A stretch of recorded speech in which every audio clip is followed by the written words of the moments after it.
Learning to create something on a pottery wheel can sometimes feel like a daunting task. We sometimes see this as difficult as climbing a mountain would be. If we take the first steps and persevere through the mistakes, we can realize how far we've come and then enjoy the outcome of our efforts. Enjoy the journey to the top and look forward to seeing how far you've come. The journey is worth it. Our goal for this project is that we're going to be creating cylinders on the pottery wheel. So this type of project is going to be something that really is difficult at first, especially if you're just getting going on the pottery wheel. But it's a skill that if you can really spend the time and learn it well, it's going to help you out for everything that you make on pottery wheel going forward. So the steps that we're going to follow to create our cylinders are some of the basic techniques that you need to know to do the pottery wheel in general. So we're going to start with well-wedged clay. We're going to learn how to get that clay put into the center. We'll be coning the clay several times. Then we'll be flattening it down into a centered shape, and then inserting our fingers to create an opening, pulling that open, compressing the underside, flattening the top before we start pulling up the walls, and then we'll learn some wall pulling techniques to achieve the height that we'd like to. But again, our big goal is, can we create a cylinder that has a thickness for the underside that's the similar thickness as the sides of our project. So if it were to be cut in half, we could see that there's that consistency going on. Before you sit down to start making your cylinders, you want to make sure you have all the tools that you need. So make sure that your toolkit has a wooden rib tool, a needle tool, a variety of wooden modeling tools, in particular a pointed one we're going to use for trimming, plastic rib tool, a wire for removing our project at the end, a sponge, and then also plenty of water to work with. Our first step before we start making our cylinders is to portion out the clay and wedge it so that we can make sure we're going to have enough clay to create the height that we want. Wedging helps to make it so that the particles in the clay are more aligned. You're going to activate the clay to make it a little more plastic so it moves easier into your hand motions on the wheel. And you're also going to prevent air pockets from happening inside the clay, which can really make it difficult to work on the wheel and even impact its survivability through the kiln. For this demonstration, I'm going to be throwing a cylinder that's between 5 and 6 inches in height. So I opted to have between 1.5 pounds and 2 pounds of clay.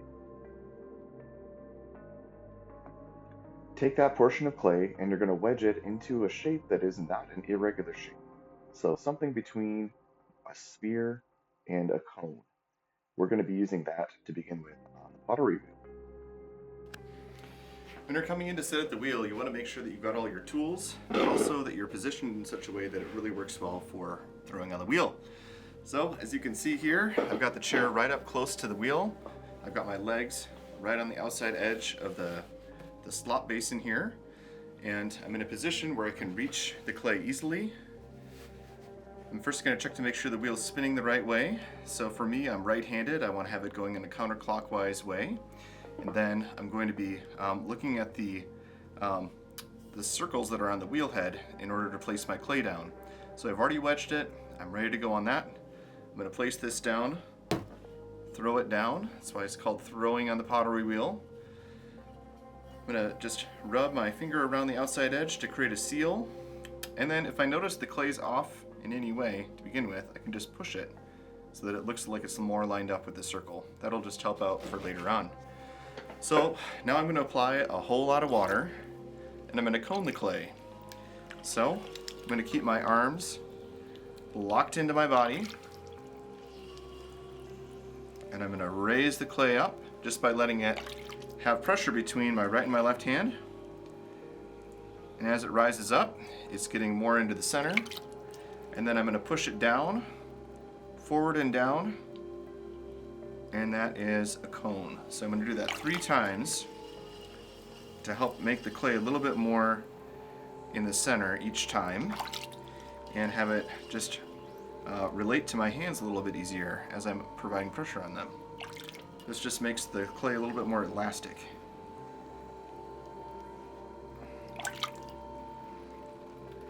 Push it down. Do it one last time. Having the wheel go a little bit more medium to fast speed here.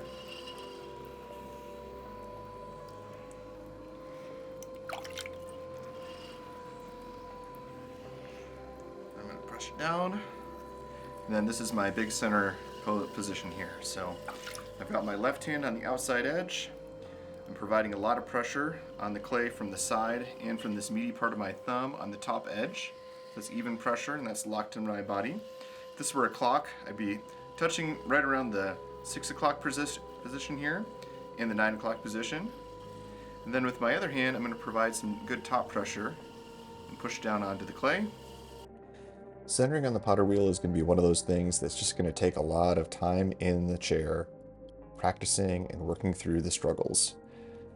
There are some tips that I'd like to share, and we could really do just a video only on centering because it would be worth it. It really does take a lot of experience to get to the level where you're confident on centering clay. Here are just a few tips that I'd want to mention. Always use a medium to fast wheel speed.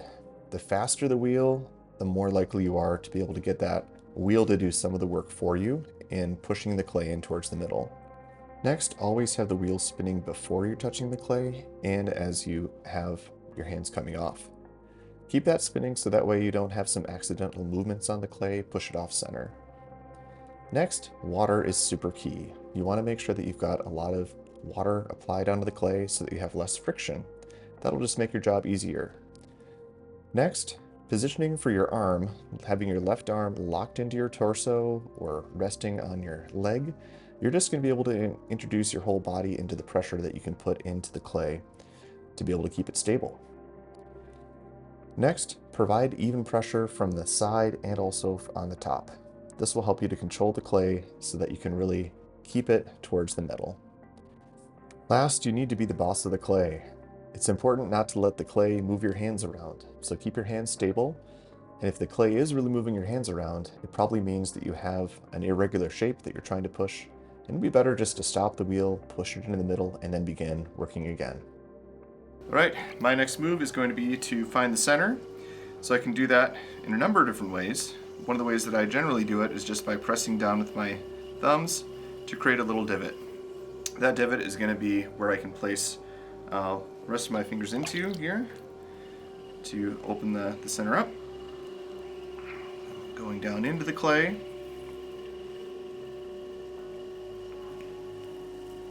I'm going to start to expand it, pulling towards myself.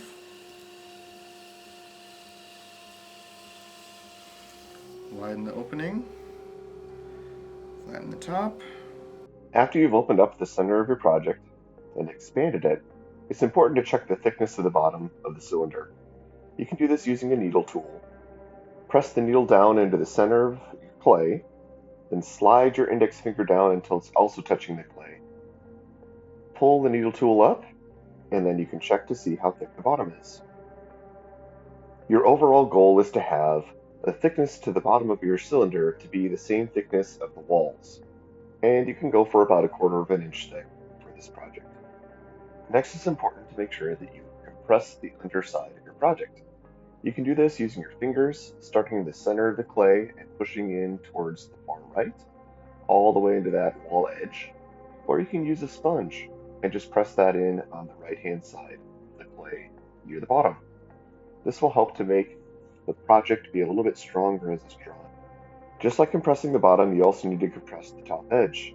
You can do this by flattening the top using your left hand with the index finger near the top edge and the thumb on the outside edge, and then your right hand creating the top flat edge with the index finger. You'll be using this technique when you're pulling up the walls to make sure that the top is flat as you continue to grow height. The next step in our process is to pull up the walls of the clay.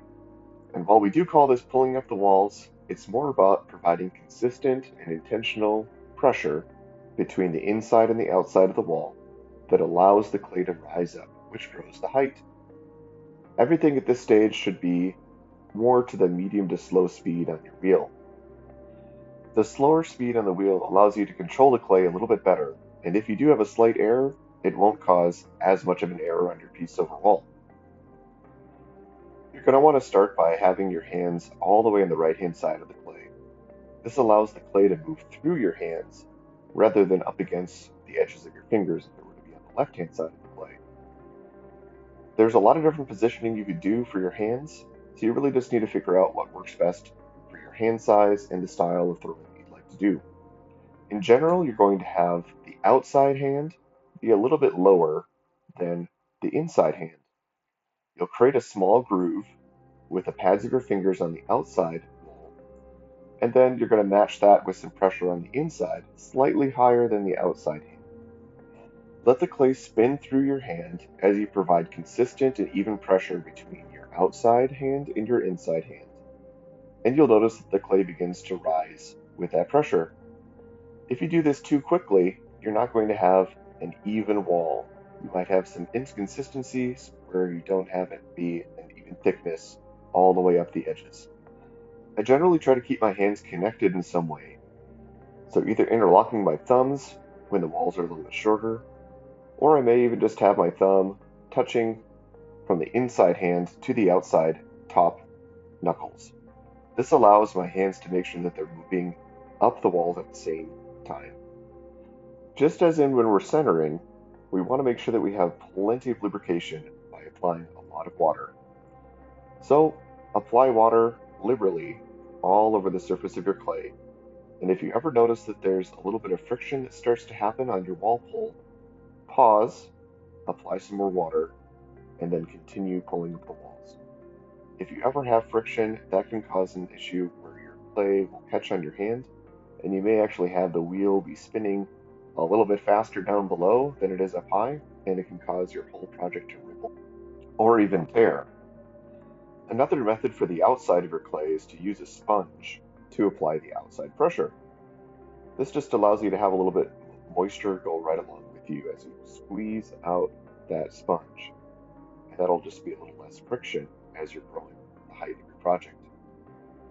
You'll want to continue making wall pulls, starting at the bottom, going all the way up to the top with consistent and even pressure until you've reached the height that you'd like to for your cylinder. Have a ruler close by that you can use to check your height so you can see how you're doing. You don't want to have the walls get so thin lower down in your project that the weight of all the clay above it causes your clay to collapse. The natural tendency of clay on the pottery wheel is to expand outwards. So especially for cylinders, we need to work on trying to pull the clay back in towards the middle. And we do this doing something called collaring on the clay. This is using really wet hands, having both of them on the outside, and starting at the bottom, pulling the clay in towards the center, all the way towards the top rim. Once I get close to the top, I wrap one thumb around the edge of the rim to help control it and keep it towards the center. You'll repeat the process of pulling the walls up higher until you achieve the height that you'd like and the wall thickness that you'd like. Then it's time to remove the extra clay that we have at the bottom of our project through trimming. To trim the extra clay, we're going to take our wooden modeling tool and go along the straight edge of our cylinder down until we touch the wheelhead surface. Then we pull the clay away while the wheel spins to remove it away from the project. Clean up the outside of your project by removing slip using some of the metal finishing tools. Then, use a chamois cloth that's wet to go along the top edge of the rim to make it nice and smooth. Make sure to remove any extra slip and especially any water that might be on the inside of your project before taking it off the pottery wheel. This can be done using a sponge with your hand or a sponge on a stick if the project is a little too tall.